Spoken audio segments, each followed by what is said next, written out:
Good morning, everybody. Let's get Becky in here. Alrighty, go ahead and invite yourself to join Becky. And I will make sure you're here. How is everyone this morning? Go ahead and leave me a little chat in the side chat so we know that you're all here.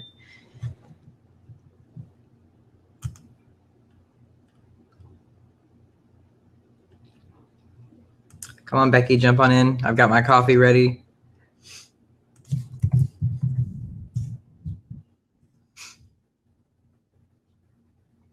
So you guys all see me, right? Making sure. This is only week 2 with Fire Talk. I was calling it Fire Chat last week. Oh, okay, here we go. Becky, invite. Ooh.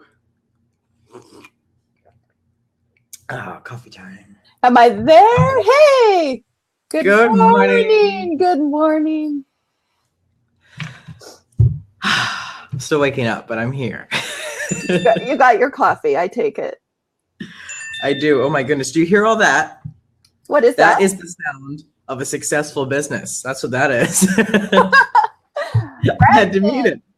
That's just notifications for the Facebook group stuff, which we'll talk about in a future show. So Brandon's raking in trying to get on the same level as you there. Raise my desk. Here we go. Okay. So who do we have here this morning? Brandon, Natalie, Claire, Charmin, Tracy, Laura. Good. We got all our people. Our regulars. Yay, yay. Good morning, everybody. Thanks for being with us.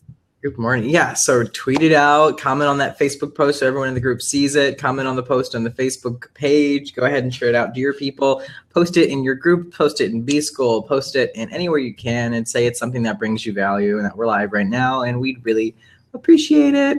And I'm basically gonna do a lot of grilling today for Becky because I can't speak too much if you think about it to trade shows. I've done lots of shows. I just haven't done trade shows.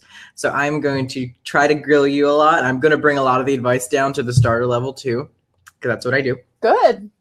So my name is Brandon R. Wagner. I am the president of Wax Crumbles, the anti-suicide candle company. And with me today, my mentor and co-host on one of these sides. Right here. Becky J. Anderson from BeckyJAnderson.com. And we're happy to be here with you today and so happy you're spending your morning with us. Here at the e-commerce show, right? Yes, at the e-commerce show. You can subscribe if you're not already subscribed at the e-commerce.show. So today we're talking trade shows, trade show secrets for newbies. I am one of those. I have a bit of experience, but I'm still one of those. So I have a list of questions that are here. And I know you have some too that people have asked you in the past. And if you have any questions, please write them in the side. You don't have to use the /Q anymore. We're not a blab, but you can just write it and say question, and then say what question you have. It doesn't work that way. Oh, that's so funny, Michelle. He heard your voice coming out. That's funny. I'm sorry I just sneak in your house like that. Okay, so first question I have for you is the most common question that I always hear in the group. And if you're not in the Facebook group for the e-commerce show, you're seriously missing out. So go ahead and join it. I'll post the link on the side. It's the e-commerce show on Facebook. It's a Facebook group. So the first question I have for you is, what even is a trade show and why should a small business or a handmade business even start or think about doing it? Or think about even going to one. Yeah. So a trade show is where you go and set up your products and display. So manufacturers or vendors will set up their products and display, and buyers will come walk through and buy your products. So it's a great way to sell your products and also to get brand awareness out by displaying at the trade show. Plus, you get to meet a lot of other manufacturers and network, so with people in your space. So it's a great way to build your business all the way around. As a buyer, as a vendor, as a manufacturer. Buyers like other small businesses? Are they Walmart and Kmart and all those kind of places? Who's there? It depends on what trade show you go to. So there's some smaller ones, the smaller regional ones where the big buyers don't go to. But the gift shows and the bigger trade shows, absolutely. It's chock full of Target, Walmart, Lowe's, Kohl's, Home Depot, all those big. Is it always business owners that are there, or do they always send sales reps? What you'll see walking the trade show, it won't just be store owners. Sometimes it'll be manufacturers, it'll be vendors. So for example, you're in the candle space. I was in the candle space. When I exhibited at a trade show, there were a lot of people selling components that make candles. So they go walk the show looking for people who would use their products and try to sell. So it's also a great way to find resources. Suppliers. To build I never your thought of it. product. That's a totally new thing. I'm totally laughing because your cat is in the background on the kitchen cabinet. Yeah. He loves the new kitchen. She never touches the kitchen at the old place. She knew better. No, she's like, okay, you know what? This is mine. It's really a good position, and you got a new puppy, so I need somewhere to stay. Like, so she's on the kitchen cabinet. You can have the kitchen counter. You can have it. So funny. The next question tying in with that is another really big one that I hear a lot, and it's, who do I have to be? Am I ready? Am I even allowed to do trade shows? Like, who am I to do a trade show? You are so allowed to do a trade show. You just have to pay for the booth. The issue is when you you say, am I ready to do the trade show? You want to make sure that if you get orders, you can deliver those orders. That's how you know if you're ready for the trade show or not. Can I supply products if I were to get orders for my products? And do I have the margin so that I can make money and still sell it wholesale? Yeah, otherwise it doesn't matter. Yeah. Because one of the things you want to remember, if you sell a product for $10, you have, if the retail is $10, you have to wholesale that for $5. So you've got to be able to reverse engineer that $5 and say, is my cost no more than about $2 at most? I would prefer that cost to be at around $1.50, yeah. $1.50, $1.60 if you're going to. Now you have experience with that, Brandon, the wholesale side of it and your pricing structure. So how did you work through all that? Our pricing structure is, I think we rounded it up. It's about 50 cents a product to make it. And so we would have to sell it for like $1.50, $2 to make the minimum wholesale profit. We sell it for $3 each. And then that's where it starts, and it goes down to like $2.50 if you order a couple thousand of them. But that's still beautiful. I mean, and that's after I figured in all the labor, all of the everything, and I didn't figure in before. I thought it was more like, oh my God, I'm making 99.999% profit. No, you're not. Once you do your numbers, you're not. Take it down a little bit. So, but we're doing really good because it's double what your minimum was. Are you frozen? Is she frozen or am I frozen? Becky's frozen. Okay, good. It's not me then. So this is our first time being frozen on Fire Talk. That's always fun. Becky's on ice. I'd pay to see that show. Oh, here she comes. Our first freeze with Fire Talk. I'm almost excited. No, she didn't actually. She's still right there. She didn't go anywhere. Okay, Becky's saying it won't let her back in. Okay, she's out now.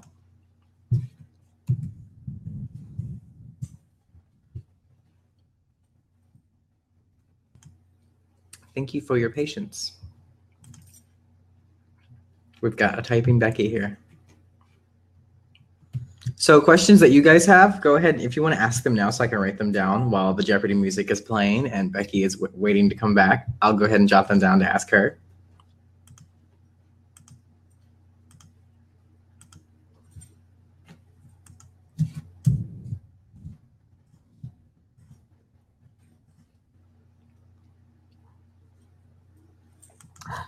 I lost you. What happened? That was our first time. You froze, and I thought I froze, and then it was you, and now you're back. So you were frozen, and I could see me, and then all of a sudden I was gone. So that was bizarre. Wow. I don't remember what I was in this. What was I saying? We were talking about the pricing the products, and I remember specifically when you did a show on this last week. Right, when you wanted to go wholesale, or I mean, you didn't want to lower your price enough, but now you're eating your words. Oh yeah. So For big yeah, details on that, go to watch the last show. I mean, I got my biggest wholesale order today, actually. So You did? I'm eating my words. Like I had to buy a calendar. It's funny. I had to buy a calendar, and I'm talking like a big desk calendar for the wall, though. Yeah. Because I wanted to get like shifts for each of the girls out. I was like, I can't take this order and get it. They wanted it by like early mid-September next month. It's 2,000 plus bags, and so That's I'm like, awesome. okay. I'm like, okay. Yep. I can do this. You never, girls. you never say no to an order. Hours. Oh, that was fun. No, never. You figure it out. And we did. I called them all up, and teenagers hate that. Oh, they hate that. It's weird to them. I felt the disdain in their voice. I called them up, and it was like, hey. I was like, hi. So I need you on these days with these times. Is that possible? They're like, okay. Yeah. I'm like, yeah, that's right. And I, closed it. I was like, I'm a boss now. I've upgraded from that random guy they work for to a boss. It's really good. That's good. You have to do that. And that's good that you've been able to do it without having to change employees too. Because sometimes they can go, oh, it's just Brandon. I don't have to go to work today. No, not happening. So we have a question inside. Do they have trade shows? This is a funny question. Do they have trade shows for digital products? Is that even needed? I haven't seen a trade show for a digital product ever. I have never. But that doesn't mean that they don't exist. I'm not aware of them. So I would look it up. Trade shows for digital products. Yeah. Maybe there's an online trade show. Yeah. So Laura said, how do you determine which trade shows are appropriate for your business? That's a really good question. It depends on what you sell. So for example, candles would be great at the gift shows. There's also the hardware show. What aisle is your product in? Houseware show. There's like what aisle is it in? Oh, when you sign up to do a show, they'll break it up in categories. So for example, the gift show will have bath and body, they'll have gift, they'll have home decor. They break them up in sections. So you want to be in the section that makes it easiest for the buyers to go because they want to be able to walk the rows that has the products. Yeah. But there are a lot of resources on what trade shows are available. So for example, I just live right outside of Las Vegas. Las Vegas has a trade show going on every single week. So like we just came from the ASD show in Las Vegas. Now this next week is going to be what you call the off-price show, which is an incredible show if you're trying to buy products to retail. So for example, on the e-commerce side, if you wanted to buy products that are really cheap that would have great margin, this is a great show for you to go to find goods to sell that would have incredible margins. Because a lot of times it's the overruns, it's the discounts, it's the discontinued, it's, they call it the off-price show for a reason. Stuff is really cheap. But that's a lot of stores go there. I love that you said that they, even in Vegas, they have them every week, because at first I was considering, okay, there's like maybe 3 or 4 trade shows a year. No, the venues have them constantly. Well, it depends on your space. So for example, after the off-price show, it might be a computer electronics show, or it might be a toy show, or it might be, New York has a lot of trade shows at the Javits Center. The Javits Center is continually going as well. But still, if there's like 4 or 5 different shows for your category at each venue. I mean, I have a venue on each side. I have right here in Kansas City, then I have in St. Louis, and then I have one here in Denver, Colorado, and they're just 3 of them right there. And then of course we got Atlanta, and then we got Vegas. Those are all in the gift space, the ones that you're talking about. So the gift channel has about 15 locations where they will have regional shows and their big shows. In the gift space, the big shows are in Atlanta, in New York, and Las Vegas. Then there's a lot of regional ones. Denver has a regional one. Columbus, Ohio has a regional one. Chicago has a regional one. So the regional ones, you don't typically get the big buyers to. Your big box retail stores will go primarily to the big ones. And when you're starting, you don't need to worry about Walmart. No, because you know what? When you're starting, Walmart won't buy from you because you are not big enough to supply them. So you don't even have to worry about the Walmarts out of the gate. They won't buy from you. Which is good. Yeah. Because if they bought from me right now, I'd panic. Those great big stores like that will check they'll check your Dun & Bradstreet. They'll do a lot of stuff just to make sure you can deliver. Because the worst thing that can happen is you take a big order from a big box and can't deliver. Well, you got to be aware. They plan a year ahead. So, Right. so they're buying for fall of next year right now. So when they plan that far ahead, they even run and print their ads way ahead. Right. And if they have an ad and that product isn't in, boy, that's the buyer's head. So you just have to be able to deliver. And they do everything to make sure that you can. In fact, they'll even get references from other stores to see if you've delivered to other stores. Right. So I would say the newbies would want, their goal should be to sell to the smaller gift stores that have one store, maybe maybe three, because it's a great place to start, and it's where we all started. And as we talked about last week with wholesaling, you know, trade shows are a great place to find that, but you can also just walk into these stores and show them your goods. And you know what? I remember my very first trade show that I got my very first order, and it was at the Dallas show, and it was, I haven't heard this. Yeah, and it was this store from, they lived in upstate New York, in Rochester, New York. It was a bath and body shop. And the girl flew to Dallas to go to the show, and she came in and ordered. And I remember just going, my first order. And I still remember it. My first order, okay, honestly, she might be here. Hold on. She might totally be here. She's not here, but Donna Grossman from Pup Trend, you always see her in the group. She was my first wholesale order in the beginning of 2016. Sweet. Yeah. So you're becoming the pro at it now. So Shaman says, what's the difference between getting items at, say, the off-price shows versus Alibaba and similar? Alibaba, they're going to ship it from China. The off-price show, the vendors will be here locally in Las Vegas. And typically the goods are already landed at their locations in the US, and they will ship them to you from their warehouse. So that's the difference between Alibaba and the off-price show. So not much. Yeah, not much. The off-price show is people that have probably bought their goods from Alibaba or bought their goods from China. And maybe not. They're just, they go because people are looking for deals. You'll see the dollar store at the off-price show. You'll see accounts like that. You'll see people who need to buy a lot of something at cheap. So, for example, you know, when the trend crazy pants, well, it's still kind of a trend. The leggings that girls wear with all the fancy prints on them, you'll see those at the off-price show with all these mannequins and those pants, and you walk up and down the aisle, and they're like $1. Right. So stores that sell things like that, you'll see a lot of yoga wear. You'll see a lot of just tchotchke junk. Does that make sense? Yeah. Yeah, that type of stuff. So not where your product belongs, probably. Trinkets, dust collectors. I'll tell you this. I never exhibited at the off-price show just because I didn't want the down and dirty customer. I wanted to be able to keep my margins in place. Right. So, because once they hear you're at that show, they're like, well, why can't we get that price? Yeah, it's a place to buy if you want to do like retail arbitrage, only it's the buy low, sell high. Go buy it and sell it on your e-commerce store. Right. eBay buyers. Or in your store. I'm sure a lot of eBay buyers, I'm sure a lot of Amazon buyers are at the off-price show. Oh yeah, Lisa, that's a really good one, because you could buy, even I could buy like scoops, for example, just those upsell products, the warmers. Yep. The glass you would pour your candles in, it would be a great show for you to buy raw materials and stuff like that. But yeah, lots of baby stuff, lots of bathroom stuff, kitchen stuff. She's right. Soap dishes, that type of thing. Now, more of a starter question. Another question that we get a lot is my product, and not mine, I'm talking from the perspective, of course, reminder of everyone watching, is my product trade show ready?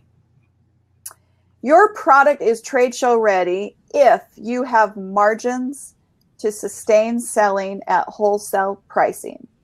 Also, you want to have a line sheet so that you can hand it out to the buyers, so that when they leave your booth, and your packaging, you want your packaging to be nice so that it could sit on retail shelves.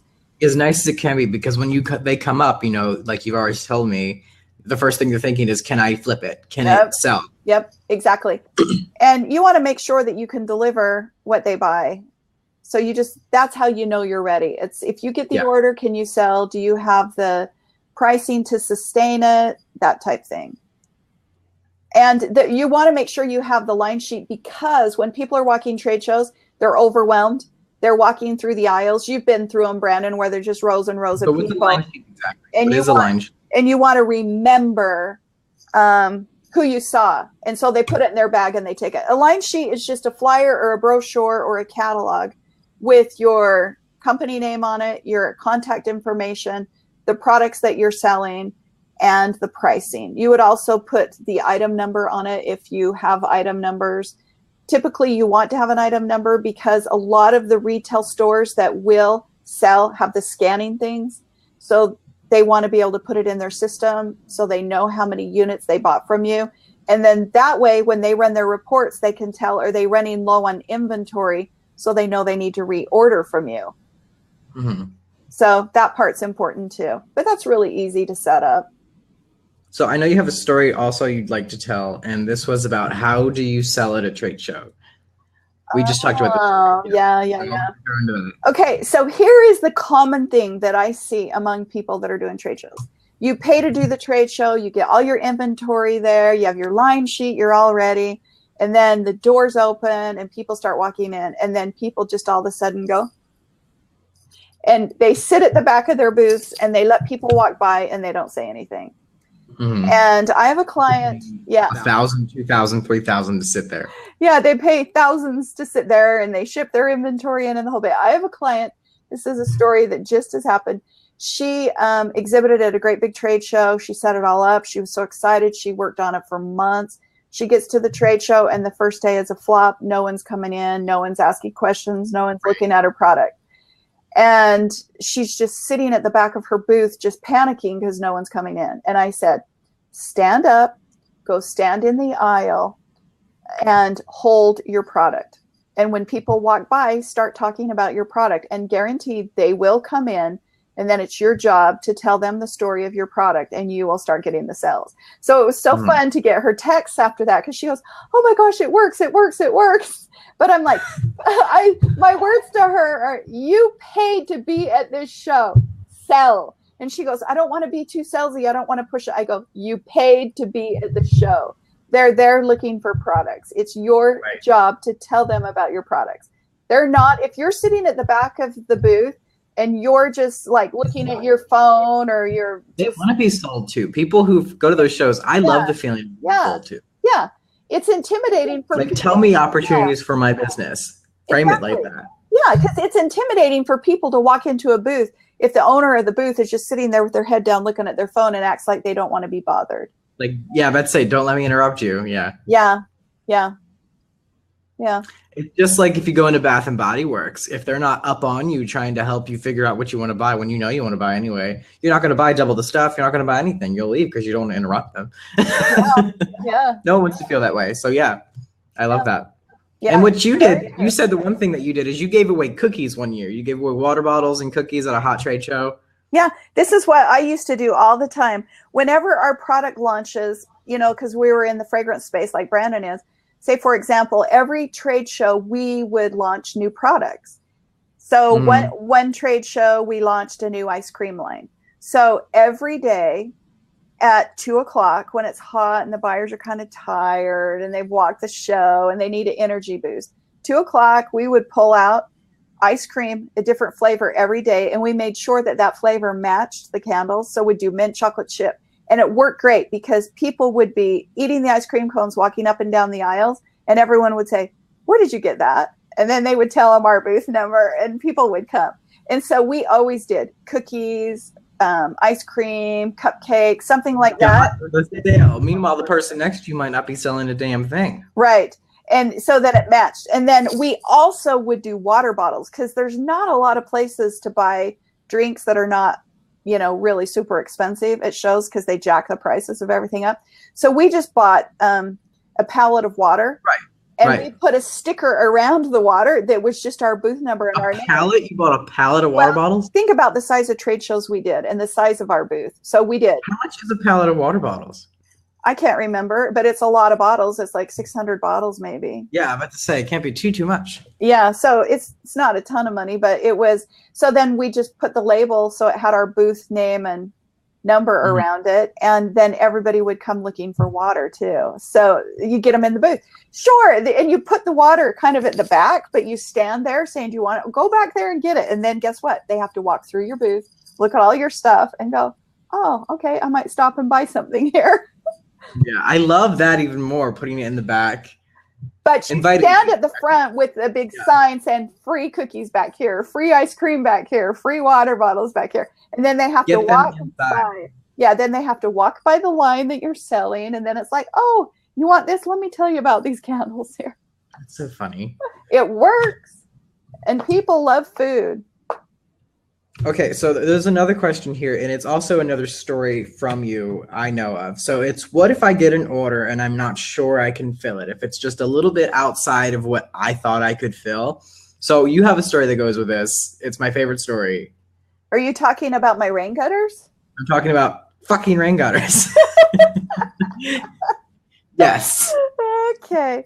So back in the day when I was doing soap, I sold those loaf soaps that were, we poured them in like bread pans. So they were big soap, and they were glycerin soap, and they had the chunks in them. We were known for the toppings on our candles and the chunks in our soap and the chunks in the pillar candles.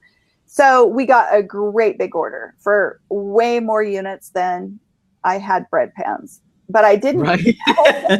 I didn't have that many bread pans. I would have been up around the clock forever changing bread pans out. So I didn't want to turn the order down. I didn't want to go buy a ton of bread pans. So we were thinking about it, trying to go, how can we do this and execute this? And it was raining, sitting there in the office, and I look up at the rain gutters, and it's like, rain gutters. No, it's fucking rain gutters. There you go. There you go. That was a private call, but I died. So we went to the hardware store and bought just those big, huge 12, 20-foot rain gutters and put the plugs in the end. Yeah. And then we just filled it full of soap and then just measured it off. And then it ended up being better because it had the flat sides instead of, you know, how a bread pan kind of would go like this.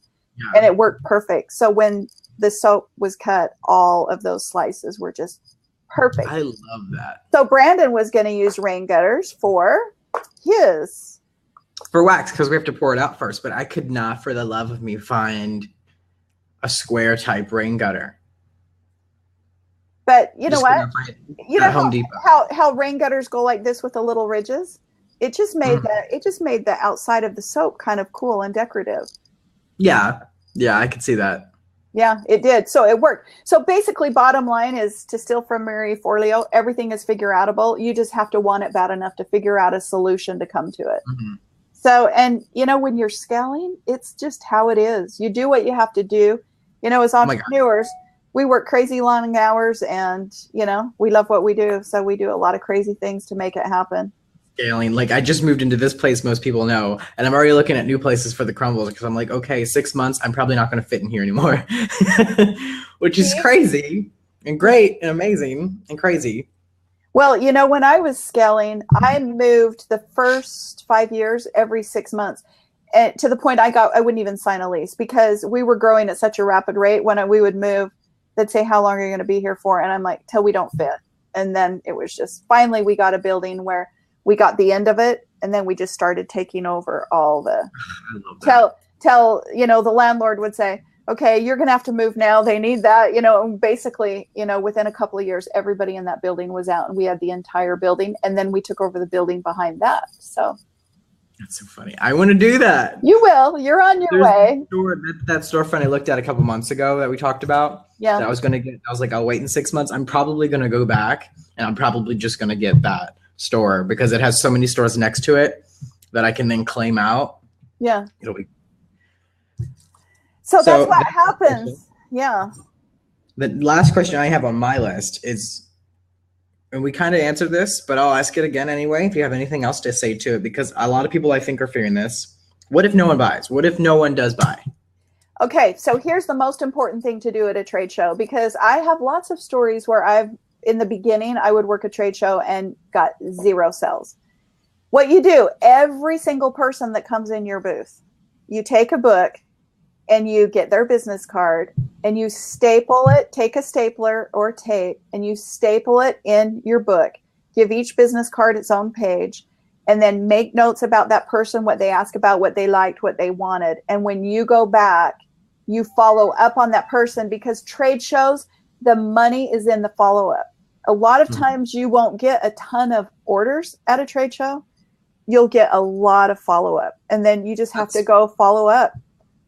That's the biggest thing you told me, is that don't expect to even get all the sales of the trade show, because most of them are follow up. Yeah. I flew to New York and worked a trade show and cried all the way home on the plane going, I didn't get one order. But you know what? By the time I got home, and it was my first New York trade show, so I was expecting to write $1 million. You know, look, you're like, realistic. Yeah, rich. Here it is. I'm like, I'm going to come home with a briefcase full of orders. Didn't happen. But by the time I got home, my phone was ringing off the hook, because people are out looking. They take your flyer, your catalog, your brochure. They go back to their hotel rooms, and they go home. They look at everything, and then they start laying out what they want to put in their store. Because if they stopped and wrote orders at every booth they liked, they would spend too much money. So that's something to remember. And then once they have that brochure, they'll typically keep it. If it's something they like, they'll keep a file on it, so that as they're looking for products, they'll go back and pull it. And so it's important to just keep going, keep being consistent, and then follow up on every lead that you get at the trade shows. Mm-hmm. So that's all the questions that I had, all the things that I wanted everyone to hear. We have some questions on the side, and a reminder, if you would like to ask anything else, go ahead and ask it now. We're going to go through all of them in detail. And if you're not in the Facebook group, go ahead and join it up. And if you are, go ahead and comment on our stuff so everyone can see it and share it out with your friends. We appreciate it. So we have a question on the side. How can we prepare to know shipping prices in advance of the buyers at the show? You kind of have to look at what your product is, what size boxes it comes in, what carrier you're going to use, and you have a rough idea. People know when they're buying wholesale at a trade show, they're going to have to pay freight. And a lot of times they'll ask you, are there any show specials on freight? Because the most popular show special is free freight with an order at a trade show. They're always looking for that. That is the way you get the order at the show, because that's only available if they write at the show. So if you want to know your numbers, I would say, and I do this all the time for my wholesales, go ahead, go to parcelmonkey.com, go to GoShippo, go to any website that you can buy your labels from. I use Parcel Monkey for wholesales, and just type in the weight, the dimensions, guesstimate. It could be a total guesstimate, because these shippers, usually they have just parameters that they price around. So a guesstimate's really good. I've always been on point with a guesstimate. As long as the weight's pretty exact, and I'll add a couple ounces or a pound on to make sure, then you're good. You can say you're in region 8, it's close to this or that. Laura put a comment in here. If you have 2 people working your booth and no one's stopping, have one pretend to be a customer so the other can start talking about the product features. It's interesting she would say that, because when there is a group of people talking, people stop by to see what's going on. That's very true. And when you get a cluster of people, you get 6 or 8 people in the booth, people will always go, what's so hot over there? We have to go check it out. And it brings more people in. Oh my God, that makes my heart flutter. It works. And that's part of why we did the ice cream, the cookies. Yeah, but to say that's a great reason to do the food. Because you get all these people in, and they're all of a sudden going, oh, and no one would leave without a catalog and a card. You know, it's like, hey. So it works. That really does work. I love that. It works. And you're going to be doing these shows. So in your opinion, what are good eye catchers for a booth? Can a TV screen showing your product features work well? They can, but you have to worry about your TV getting stolen at night, and the trade shows go on for nights. I never used a TV. I've seen it done. I've also seen them stolen out of booths. And there's something about being sold too. Yeah. The main thing is just to have your booth be inviting to come in and have the signage, because you only get 10 to 15 seconds to grab them as they're walking by. And so you want that sign that you have, or your booth set up. Pretty colors, pretty graphics. Speaking of, I didn't tell you yet, I am planning to hire a design team to polish up our brand at Wax Crumbles and to completely build a website for us. You're not doing it yourself, the pro? No, I'm done. I am finished. I've done everything that I could. I am at the top of my game with it, and I'm ready to hand it to someone else. I'm shocked. It's a 5-figure investment, to get the designs done, to get the new packaging done, to get all of that done. But I'm like, we're going to be changing our packaging up, the sizes. So I'm like, now it's time to change that up, invest in all new stuff, make it all coherent, hire professional. So then I could do trade shows, you know, and really have my game. Are you doing that by January so that when you start doing shows? No, because it takes 4 months apparently to do the design work, and we haven't figured out the start date yet. So it may be a mid 2017 thing then. Yeah. But you're such a good designer. Be drinking all her water. Says, how have you seen people integrating social media into their booths at trade shows? For example, having people share a photo. Yes, I have seen Instagram a lot, and tagging. In fact, just coming from the ASD show, they were using Instagram a lot. Instagram, everything. Starbucks has been doing so good at the social challenges they do, where you take a picture with your Starbucks and use a hashtag and win Starbucks for life or something. That is so good. Yeah. Yep. It is. It is. It's good. Anybody else have any more questions? So, Brandon, when are you thinking you want to start doing shows? I would like to start doing shows. You seriously, Brandon, you seriously need to go do the local show there. There's a local show here? There's one in Kansas City. Which one is it? It's the gift show. You need to go. It's in Overland Park. That's where I live. Okay, well, it's so close to you. You should go do that show, and that's where you should start. I would start at a regional one. You have your sales sheet. You have your product. A new big banner. Yeah. So that's another really scary thing that I wanted to ask too. And there's a question on the side, another one. Is I think of trade shows and I think, you know, I have to have this big 3-panel banner behind me, shelvings full of products. You don't really need that, I'm guessing, even though I want that. You can just have 2 6-foot tables, a really pretty banner. Like I have my banner 6 foot by 3 foot, I think, or by 2 foot. And that's kind of all you need. So I'm telling you, all you have to do is get the table, put some risers on it, put your product up, and have a banner or some posters. And that's all you have to do to start. And literally, I got to the point when I was doing temporary trade shows, which is what that would be. You just rent the booth, get the table, put a tablecloth on it with boxes underneath so it comes down, set your product up so it's got different levels and your displays look, you know, cute. Put your different lines together in groupings. And then have, do you have pictures of those? Your big banner. Yeah, I have lots of pictures of that. But you don't want to be inundated with 1 terabyte full of stuff. Find some good ones and put them in the Facebook group. Okay, I can do that. I would love to see those starting shows. I actually probably still even have pictures of the very first trade show I did in Dallas. I could send. Yes. Yes, that's inspiring. I could send you that. That was a long time ago. So packaging for wholesale is different from what we offer at craft shows. Can you go over this? I have a trade show coming up. What do you mean? I don't think it has to be different. It doesn't. As long as it's not so complicated that you can't scale it. So she might say there's more detail and in the craft side because people tend to put hang tags and that type stuff, make it all cutesy, which is hard to have that at retail for a retailer to have that kind of stuff because it gets ripped off when customers are handling it. So it can be, you want to make sure that your packaging can sustain lots of hands touching it in a retail store. So you're doing the one in Overland Park. Have you done that one before? And have you done that one before, Becky? Oh, have I done it? Yes, I used to have a showroom there. That's so funny. I live in the heart of Overland Park. That's too funny. That's too funny. What should we avoid doing at a trade show? Sitting at the back of your booth. Trade show starting out. How much would you recommend someone budgeting for their first trade show? Probably to rent a booth, a temporary booth at Overland Park. I bet it would be $500 to $1,000, depending on how big it is.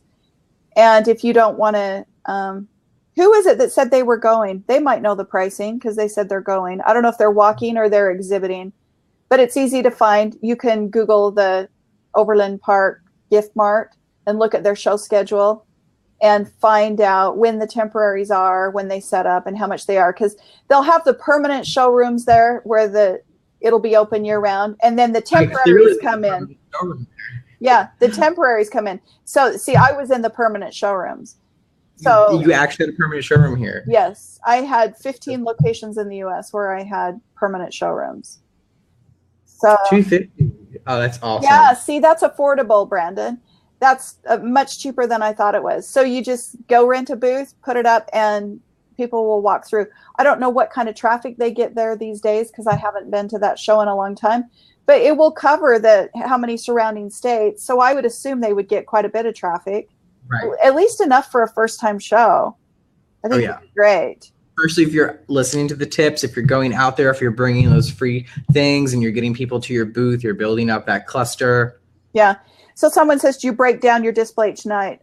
No, you don't. You put sheets over to cover it. And that's why you don't leave valuables out, because you always have people going through there. And no, you don't. It's just too much work. Mm-hmm. I guess unless you really want to. But I'm telling you, for me to set up a trade show booth 4 to 6 hours, I wouldn't want to do that every day and break it down every night. But if you're bringing a TV, I would bring it in every night. Yeah. Now, I got to be a pro at the temporary trade shows because I would do the tables with the sheets coming down, or, the tablecloths. I would hide all my packaging underneath. And my packaging, as soon as the show was over, I could pull those boxes out. And I would pack up the stuff to go in, and I'd have my tape gun and everything there. I would even hide the pallet we shipped it in on behind and have the thing drape over it so it would bring some height to the display. So I just got to be a pro where I would hide everything there, because typically at a trade show they have you send all your packaging to the back and then you have to wait for them to bring it out. If you can find a way to incorporate your packaging into your display or under the table, so much better. So I use those boxes as risers underneath the tablecloths as well.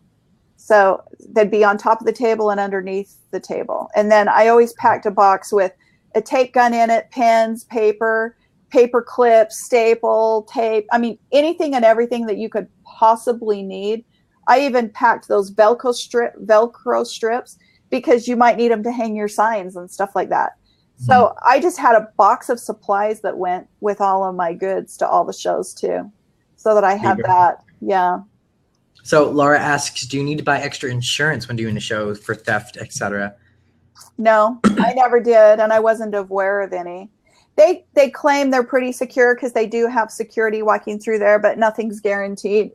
And I've seen a lot of stuff, and especially one of the things that I've seen in big product launches, the bigger you get, for us, like if we launch something new and innovative, we always had 6 or 8 of everything so that you had a nice display and it looked like it would look in a store. But we found by the end of the show, if we did a major launch like that, even though we covered stuff up at night, by the time the show was over, you'd be down to 3 products. Competitors will go in and steal your samples. They want to see what you're up to. That happens. Horrible. That does happen. You have to be aware it does happen. I wouldn't live in fear of it, but it does happen. But you know what? They can go buy your stuff at retail too, so I wouldn't live in fear of that. Right. And I've only seen that happen at the bigger shows. So, right. Yeah. Alrighty. So any other questions before we wrap it up? It looks like we have answered all of them so far. Just a reminder to join our Facebook group. It's the e-commerce show on Facebook. Make sure that you go join the e-commerce show if you haven't. Brandon, you got the link right there. Because we're almost at 400 now. We're so close. Yeah, that's really good. So that was great. Thank you for joining us, everybody. All right, that's a wrap. That is, Brandon, where can they find you? You can find me at waxcrumbles.com, and you can find you at beckyjanderson.com. And we will see you next week. And thank you for spending your morning with us. Oh, next week we're talking about how to up your game for the holiday season to sell like 10 times more. So definitely to get more orders. It will be very good. Lots of tips. See you, everybody. Bye-bye.